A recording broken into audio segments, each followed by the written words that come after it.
सनाम को जोहार नपाय गेबन पासे अब सनाम को बन बड़ाया आसाम रेया सरायदेव शिवसागर और जोरहाट जिला रे ओकाटा अड़ी लटू डुबदा हेज अकान और उना डुबदा रेया दशा से अवस्था सनाम को न्यूज़ चैनल को बन नेलेत कान गया यूट्यूब को बन नेलेत कान गया और उना दशा को नेलते सनाम हर बन अनुधावन दाड़ियाग कना आटकार दाड़ियाग कना बन जे उनको चे दशा रे मेना को तो निया उक्ते रे आसाम सरकार खन एहब कते आसाम रे जतो दल संगठन को एहब कते जतो एनजीओस को एहब कते जतो व्यक्तिगत भावे और जतो यूट्यूबर्स को अकोय ओका को दाड़ियाग कान जतो हर जतो लेका गड़ो को एमोग कना विशेष कायते नोआरे व्यवसायिक सेक्टर रे अकोय को कमियेद कान और इन साव सावते व्यक्तिगत सेक्टर रे हों व्यक्तिगत भावे हों जतो हर आको आको ना कंट्रीब्यूशन को एमोग कान गया कहले डुबुदा हुयन इन हिल नागालैंड खन दा अतु फेडना और दा सावते हासा को हों और हासा को तायम ते ओना सरायदेव शिवसागर से जोरहाट रे किसु अंश रे नोकाय लसोद केदा जे ओका करे चो डांडाते गुंठीते ने धबी लसोद ते पेरेना और डुबमा ओकाटा ओड़ा रे सड़ीम कान सड़ीम चितान ओड़ा खन आरहों चितान लई लेकाते बड़ायो कना 12 फुट चितान ते दा अतु कना तबे ओहमा दाड़ियाग कना जे ओंडे चिली को बंचावा आ चिली को ताहेना तीन बुन बड़ाया सरायदेव रिया नेपाली बस्ती ओकाटा मेना ओंडे नेपाली बस्ती रे 3000 गान गई को ताहे कना उनको जर्सी गई कोई तो आगो बिजनेस कान थेना उनको गई मा बनु को उनको मा जतो को कोई चबाइना मेनखान ओना आतुरेन 24 जन हर मिटन ओड़ा चितान रे को ताहे कना तो ओना ओड़ा हो डुबो उल्टो के खाय उनको ओड़ा संधान गी बांग नाम कना आधम को मा दा हिजु कान समय जेहेतु बुरु रिया हासा फेट तोरायना और हासा फेट तोरायन साव सावते लेंजेदना ओत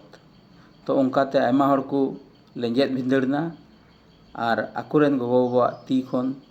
जुरीपुरिया ती खन गरम बुढ़िया ती खन उनका तिको अतु चलावना और आधम को माग दारी करे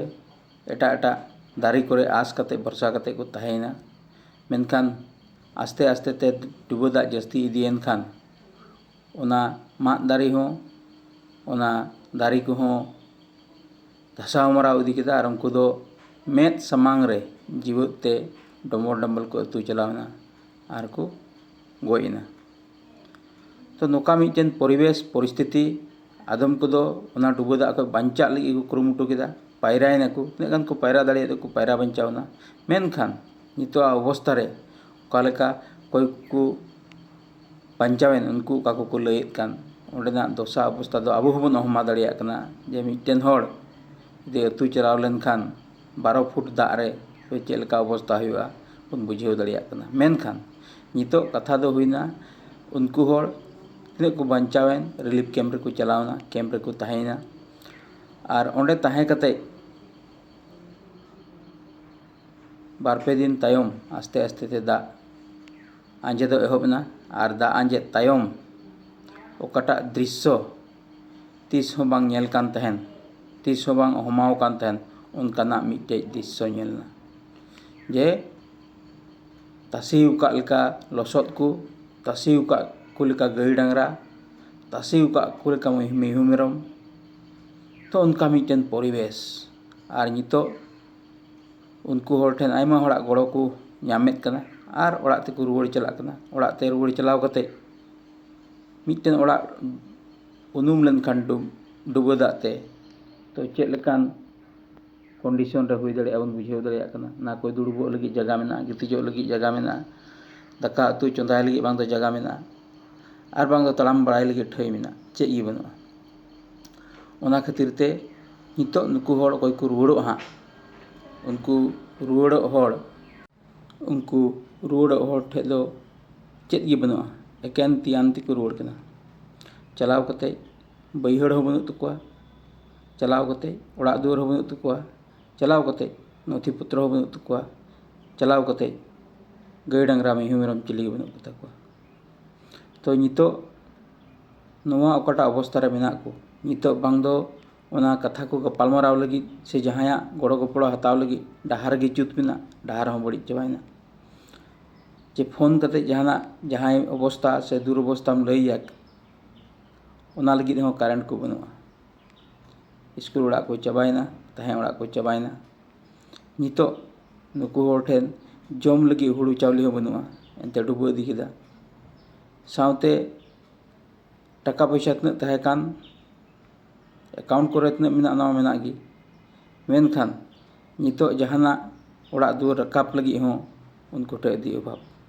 विशेष कायते नितो रुवाड़ चला ओना को जगह रे बिंग किदिंग कटकम आयमा लकान को नाम कोआ इने कते इतने गाय डांगरा मिहु मेरम को गोयेन उनको को सो में मेना गी इने कते अब सनाम को बड़ाया डुबो तायम द मिटेन रुवा आयमा लकाना रुवा ओना को हुई कोआ सावते हिजु बछर चेक लका को सर्वाइव से चेक लका को हर रकाबोआ ओना को रिया कथा हो तेहिया दिन रे अदि हुदिस रिया विषय कना ओना इयते सनाम को ठेन नेहर तहन कना आबो हो तेही ओना डुबोदा जगह रे बाबुन चलाव तिये दाड़िया कान रे हो एन रे हो मानवा हिसाब ते गड़ो से गपड़ो दो अड़ी जरूर मेना तबना ओना इयते इन ठेन बारिया सराय देवरन जुआन कोड़ा कॉन्टेक्ट रे मेना किने और उनकिन सेन खन गी जतो खा खबर बाडायो कना जरूरगी इन नोआ जोहार दा सांताल रेया पेज रे इन उनकिना ᱧᱩᱛᱩᱢ और फोन नम्बर इन एमा और सनाम को उनकिन तुलुज जोगाजोग कते आबुआ चेक लेकाते बन गड़ो दाड़िया ओना रेया गपालमाराव सेजते उनकिन होतेते जेमन ओंडे को किछु परिमाण होड़ आबु सेन खन बन उपकार दाड़िको ओना रेया सनाम होड़ा कुरुमुटु और गड़ो गपड़ा तहना ओना आसिन दोहेत कना।